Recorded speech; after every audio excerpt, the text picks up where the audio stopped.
भगवान का पहला विवाह रुक्मिणी मैया के साथ हुआ और भगवान का दूसरा विवाह जामवंती के साथ हुआ।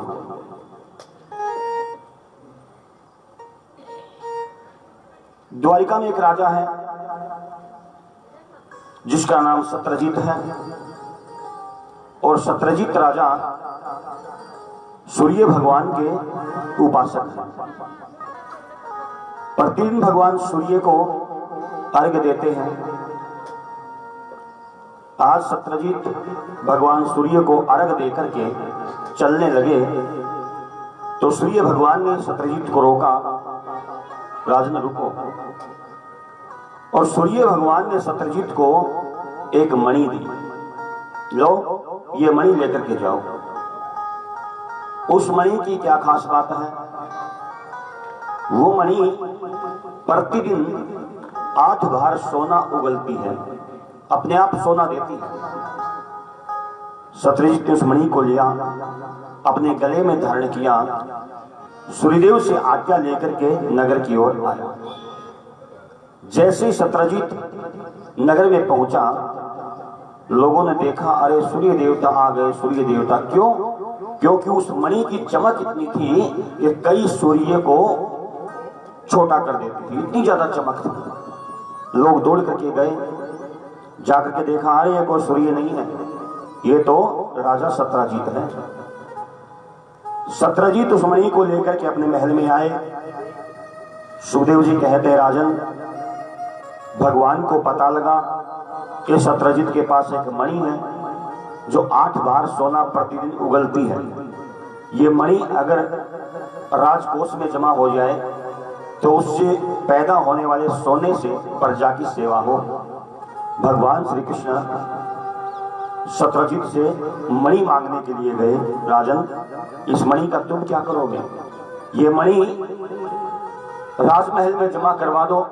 सत्रजीत ने मना कर दिया, ये मणि मेरी है, मैं किसी को नहीं दूंगा। भगवान वापिस आ गए।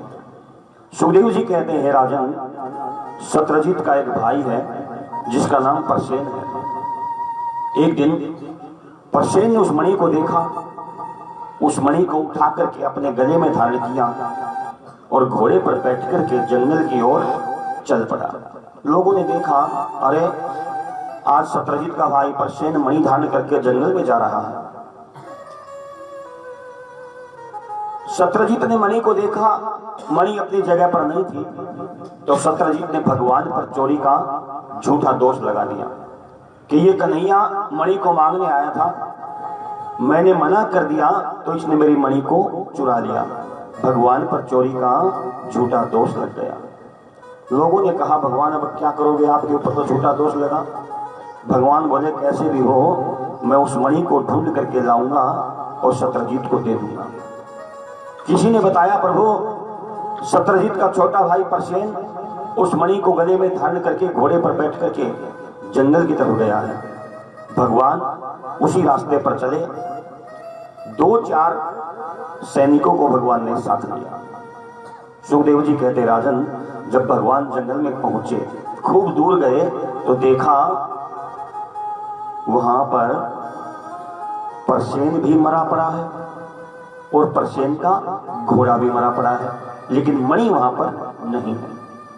वहां से एक शेर के पंजों के निशान आगे बढ़ रहे थे। भगवान ने सोचा ये शेर ही इस मणि को लेकर के गया होगा और भगवान उस शेर के पंजों के साथ साथ आगे बढ़े। कुछ दूर गए, आगे जाकर के देखा वो शेर भी मरा पड़ा है, लेकिन मणि वहां पर भी नहीं। वहां से एक भालू के पंजों के निशान आगे बढ़ रहे थे। भगवान उन्हीं पंजों के साथ साथ आगे बढ़े। एक गुफा में जाकर के वे भालू के पंजों के निशान समाप्त हो गए। भगवान समझ गए हो ना हो मणि इस गुफा में है, इस बिल में है।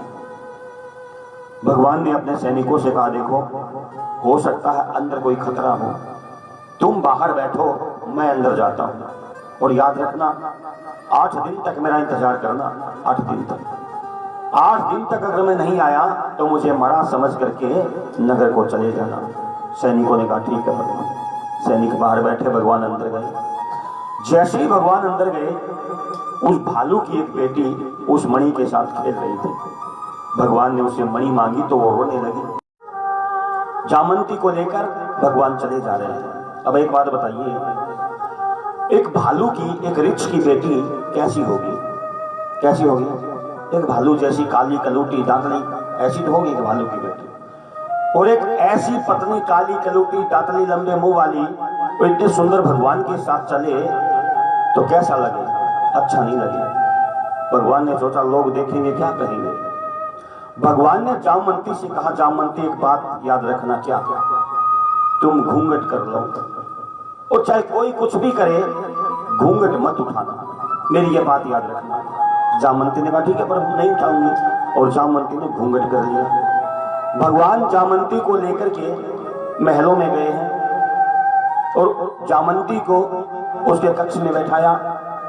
रुक्मणी को पता लगा कि भगवान एक विवाह और करके आए, मुझ में ऐसी क्या कमी थी, भगवान दूसरी पत्नी लेकर के आए, चलकर देखूं तो सही कैसी है।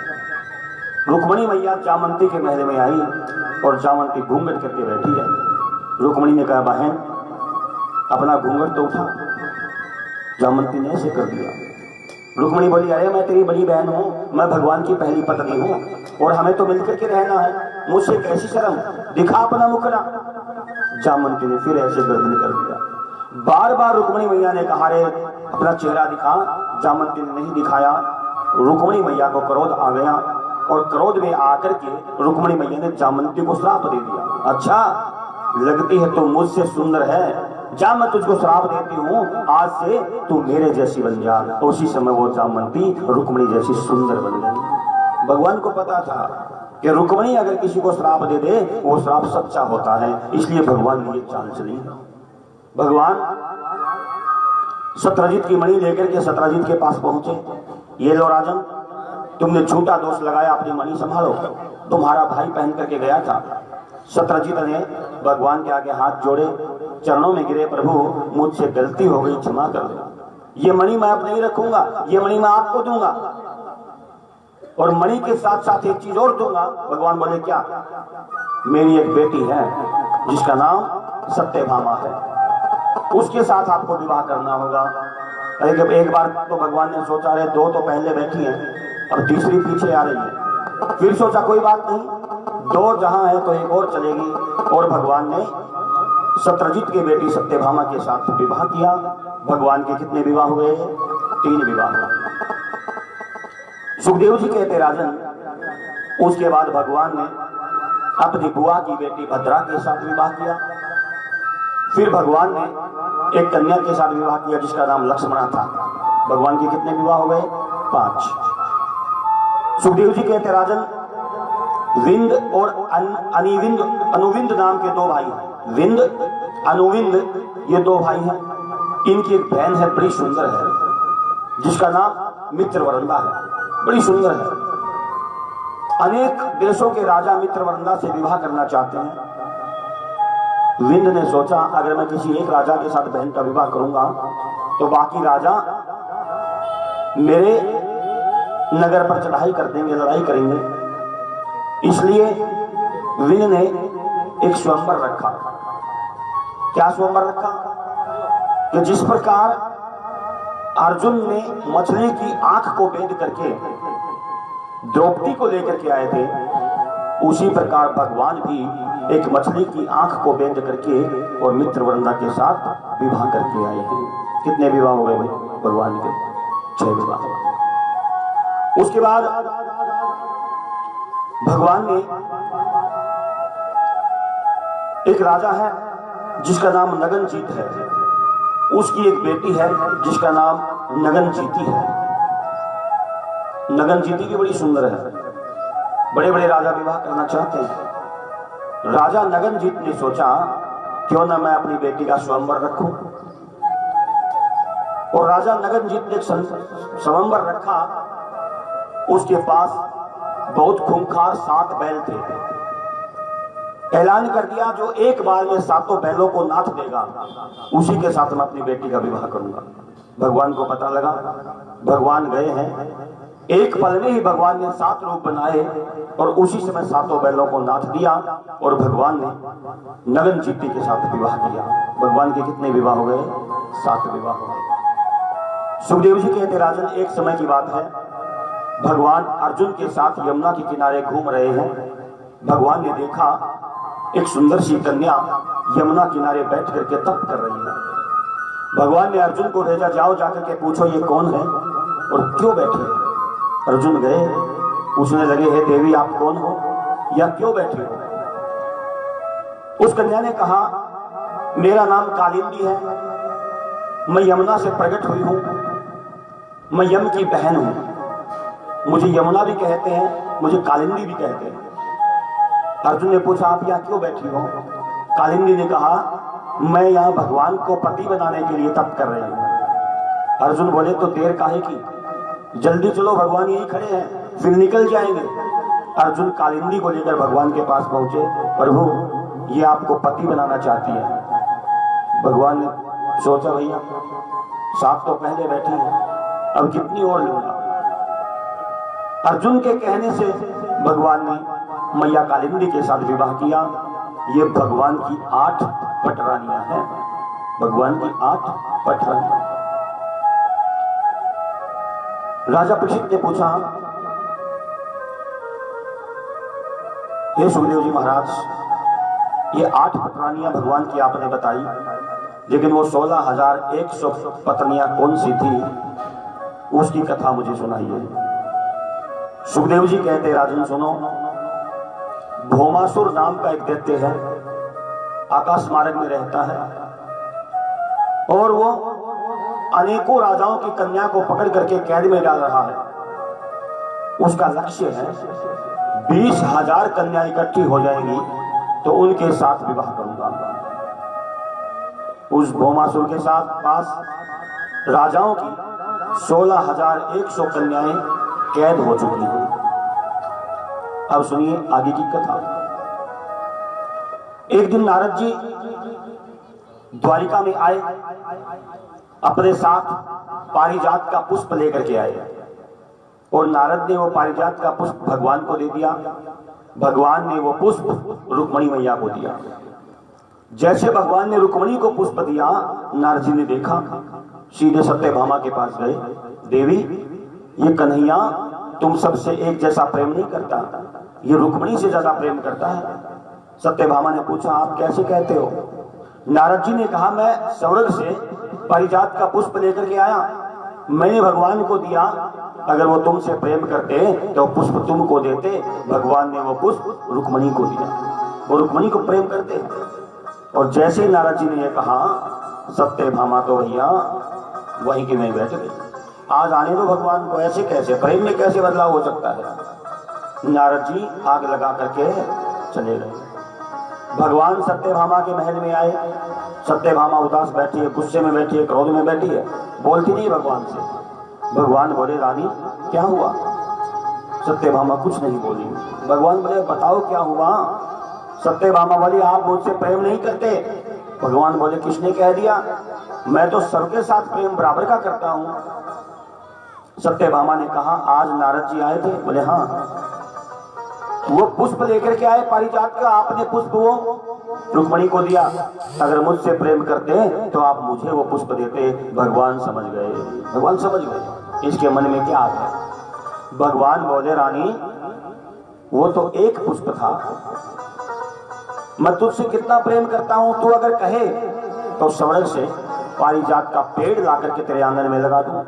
और जैसे भगवान ने यह कहा, सत्यभामा ने सोचा, अगर पेड़ मंगवा करके लगा लूंगी, रुक्मणी देखे, हाँ, और फूल तोड़ तोड़ करके दिखाऊंगी उसको, देख वो जलेगी।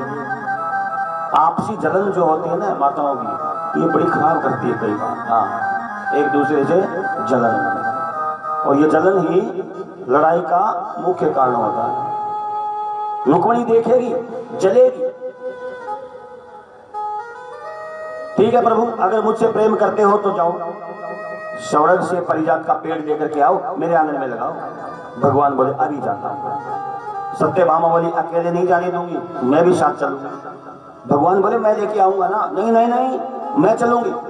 भगवान बोले, आओ बैठो। विमान में बैठे भगवान सत्यभामा को लेकर के और जा रहे हैं स्वर्ग की ओर। भौमासुर ने देखा, अरे 16,100 कन्याएं मेरे पास हैं, एक और आ रही है, इसको भी कैद करूंगा, एक बढ़ जाएगी। सुखदेव जी कहते हैं, राजन, उस भौमासुर ने भगवान के साथ युद्ध प्रारंभ किया। भगवान को मार करके सत्यभामा को लेना चाहते थे, लेकिन मेरे प्रभु ने अपने सुदर्शन चक्र से उस भौमासुर का सर धड़ से अलग कर दिया। जैसे ही भौमासुर मर गया, 16,100 कन्याएं जो कैद थी भगवान ने आजाद करवाई। सारी की सारी बोली, प्रभु हम वर्षों से इस दुष्ट की कैद में हैं, आपने हमें आजाद तो करवा दिया, लेकिन हम जाएंगे कहां? हमें कोई अपनाएगा नहीं, हम कलंकित हो गई हैं। भगवान बोले, तुम क्या चाहती हो? बोली, हम आपको पति बनाना चाहते हैं। देखिए, पति होता क्या है, आप ध्यान से सुनना इस बात को।